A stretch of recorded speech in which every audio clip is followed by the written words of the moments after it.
The black box of an airplane, also known as the flight recorder and the cockpit recorder together, is a sad but important part of an airplane. The usefulness of a black box kicks in after a tragedy has occurred. It's the device that lets the experts know what went wrong. It's good because it provides helpful information to prevent future tragedies, but it's also sad because it's after the fact. It's after the crash, after the loss of life. The black box is a study in what went wrong. Daniel chapters 4 and 5 give us two very different stories. Last Sunday, we were looking at the way that King Nebuchadnezzar was brought low. God opposes the proud but gives grace to the humble. Remember, right? Nebuchadnezzar was humiliated, but he also humbled himself before God, so his kingdom was restored to him. Chapter 5, though, is another story, another king, King Belshazzar, and this story has a different ending. This king didn't humble himself. His time was up. His story ends in tragedy. Didn't have to. But Daniel 5 is a black box. It's a device to let us see what went wrong. It's almost like we're able to play it back and learn from Belshazzar what could have been done differently. Look with me there in chapter 5 of Daniel, beginning in verse 1. King Belshazzar made a great feast for 1,000 of his lords, and drank wine in front of the 1,000. Belshazzar, when he tasted the wine, commanded that the vessels of gold and of silver that Nebuchadnezzar his father had taken out of the temple in Jerusalem be brought, that the king and his lords, his wives and his concubines might drink from them. Then they brought in the golden vessels that had been taken out of the temple, the house of God in Jerusalem. And the king and his lords, his wives and his concubines, drank from them. They drank wine and praised the gods of gold and silver, bronze, iron, wood, and stone. First lesson that Belshazzar should have learned is you should have worshipped the one true God. Now, once again, I want to stress that we're reading about something here that happened at a real time in history, 539 BC, in fact. It involves a real person from history whose name was Belshazzar, co-regent of his father, King Nabonidus, and it happened at a real place right outside of Baghdad, Iraq. In fact, Saddam Hussein covered up most of the original, attempting to rebuild the old palace. But if you look at this picture, the first 4 layers of bricks there are the original. And this is the location of the throne where Belshazzar must have been sitting as this scene took place. Skeptics used to argue that Daniel, the book, was all made up and written later, but discoveries were made in the mid-1800s and the early 1900s that verified the names and the family lines that are mentioned here. That being said, let's take a look at Belshazzar's black box. Over 50 years before, King Nebuchadnezzar had invaded Jerusalem, and he sacked it and took from the Jewish temple the vessels of silver and gold, the holy objects that had been made for use by only the priests. Those were real trophies of the fact that the Jews had been conquered, so they were stored away somewhere as a reminder of the Babylonian victory. During the night of feasting in Babylon, King Belshazzar engaged in some drinking. Big party, lots of guests, lots of alcohol. What could go wrong? Could I point out that nothing good ever comes out of drunkenness? This scene is a pretty good reminder of that. Excessive drinking has a way of removing a person's inhibitions, the kind of God-given inhibitions that keep us from doing stupid things. That's what makes drunkenness so funny, right? Somewhere in his stupor, Belshazzar gets a very uninhibited idea. let's get the drinking vessels from the temple in Jerusalem and let's use those to drink. This is a really good picture of what is meant by profanity. Profanity isn't just about speaking bad words. It's about taking what is holy and using it and treating it like it's common. History records that in 186 BC, the Greek king Antiochus Epiphanes, after he subdued Jerusalem, went into the Jewish temple, erected there a statue of the Greek god Zeus, and then proceeded to sacrifice a pig in the temple. You see, that's taking what is holy and treating it like something else. When you take the holy vessels from the temple and you use those at a drinking party, that's profanity. Can you think of some more current ways that people engage in profanity? Not just misusing the Lord's holy name, that certainly is profanity, but I'd suggest that it's much broader than we often consider, and that we are probably much closer to it than we often think. I wonder what will come up in the comments section here as you think about that and put some comments in. Maybe someone will type in using our bodies for unholy things. Remember, we're the temple now. Maybe someone will think of treating marriage unfaithfully. After all, marriage is a holy union, right? Give it some thought. What is profanity anyway? Well, Belshazzar engaged in some pretty blatant profanity here. He also then broke the first commandment. Remember, on the list of 10, the first is, "You shall have no other gods before me."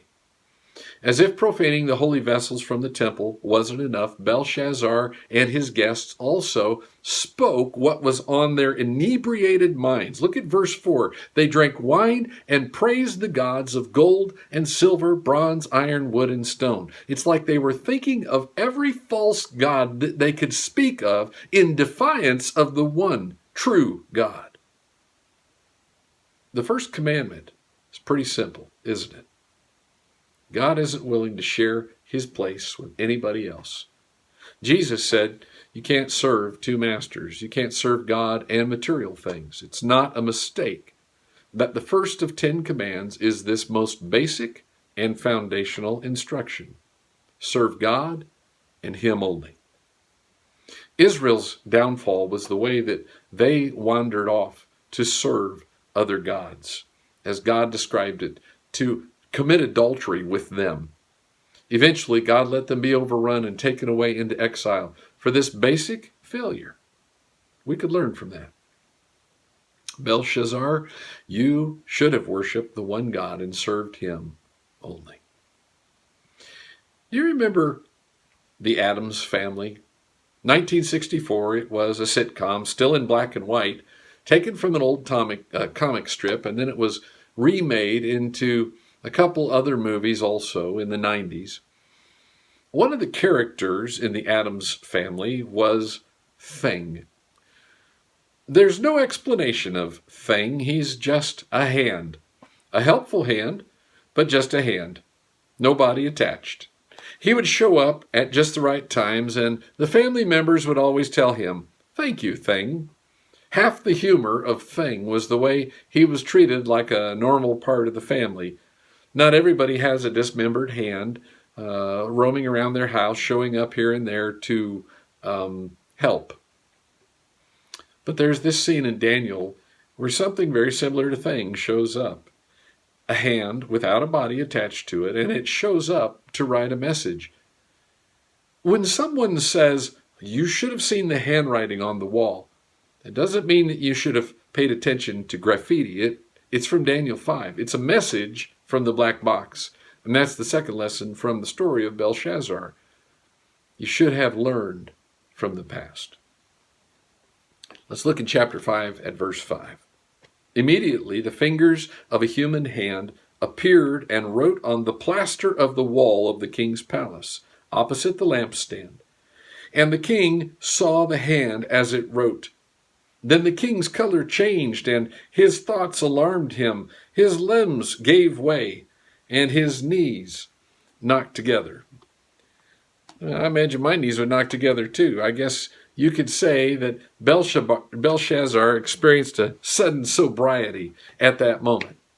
You ever have an event happen in your life where all of a sudden you're very alert because of what happened?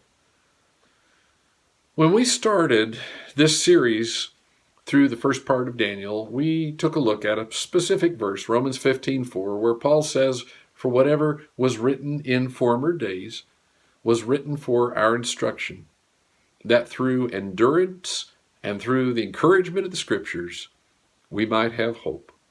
Paul was saying to the Christians of Rome, the past was recorded so we could learn from it. King Belshazzar called in Daniel, and what did Daniel tell him? Well, he told him the story of his predecessor. He told him how over 40 years before, King Nebuchadnezzar had been arrogant and proud, and how God had humbled him until he knew that the Most High God rules the kingdom of mankind and sets it over whom he will. It's in verse 21 again.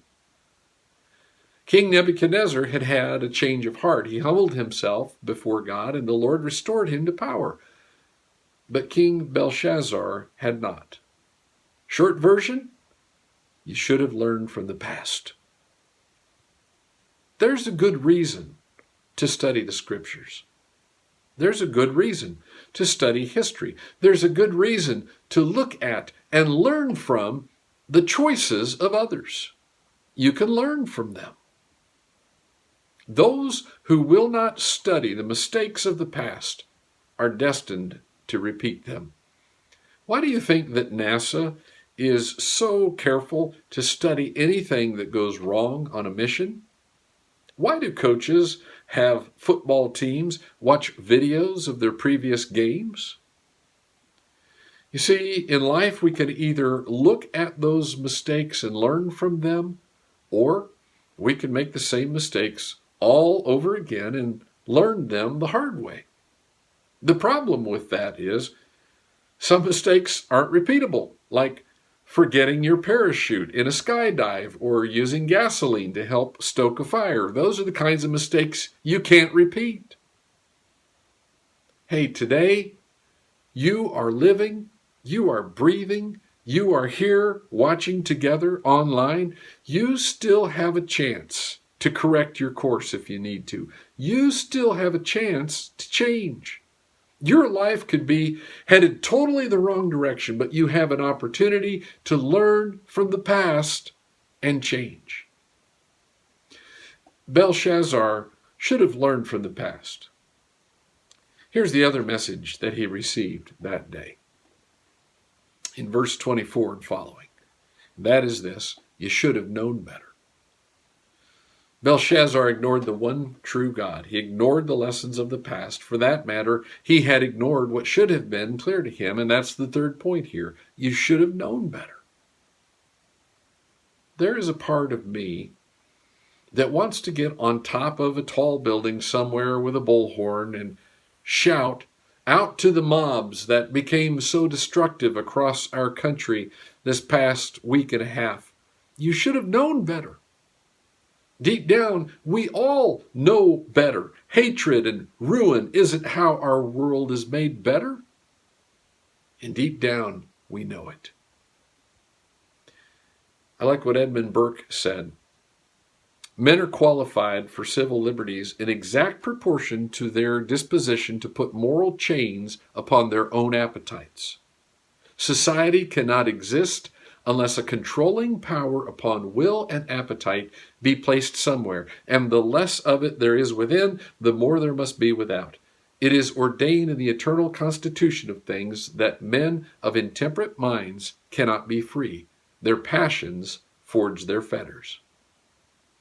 That has always been true for us as a nation and for the individuals that make up that nation. Our ability to live freely must be balanced by our willingness to limit our personal behavior. The less we're willing to do that as a society, the stronger the outside powers have to be to keep it society.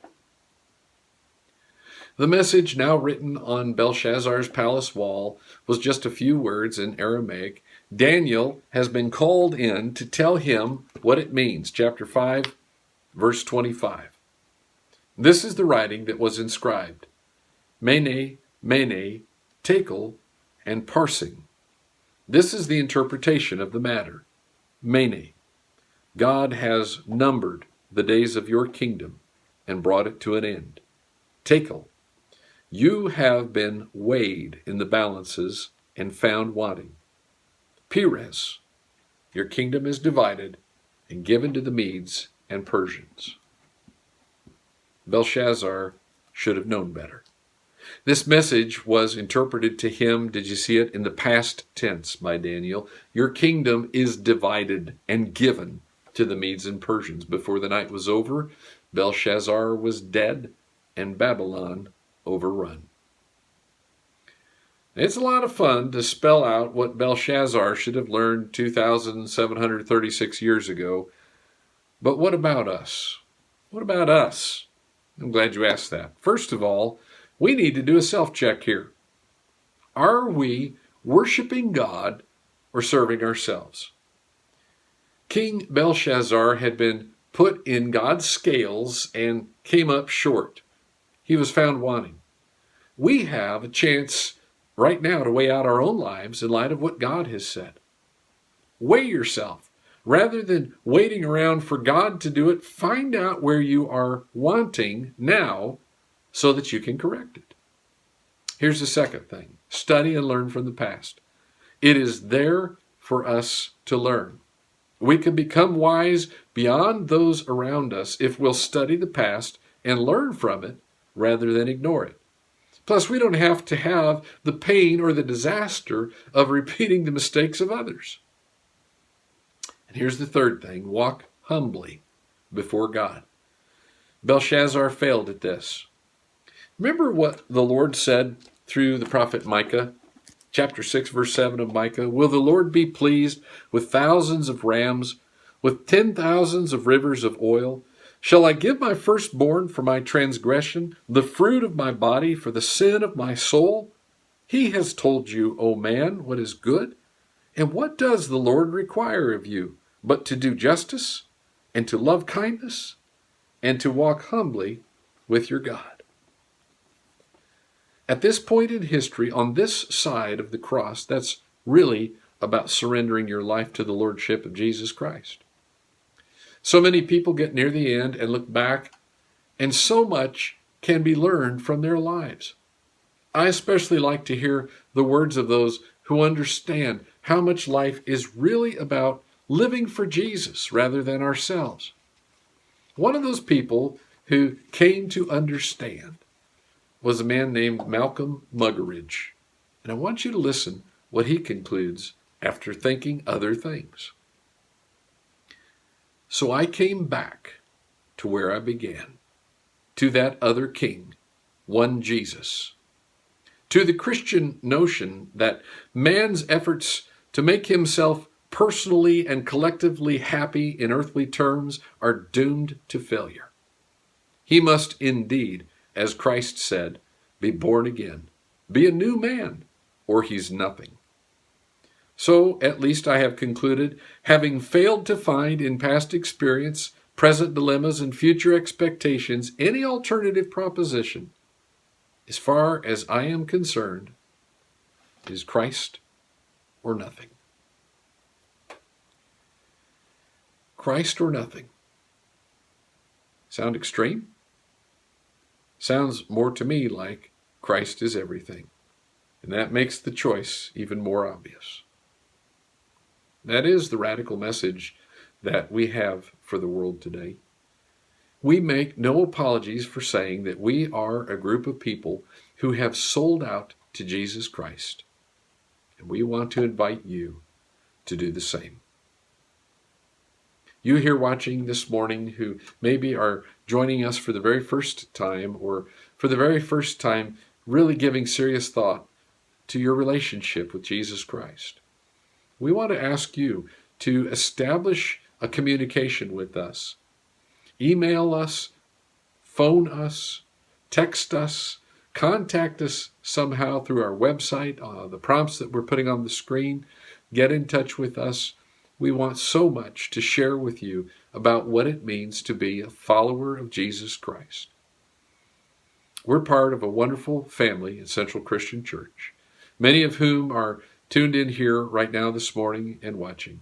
And we would love to make you a part of that as well. Thanks for being here today. God bless you.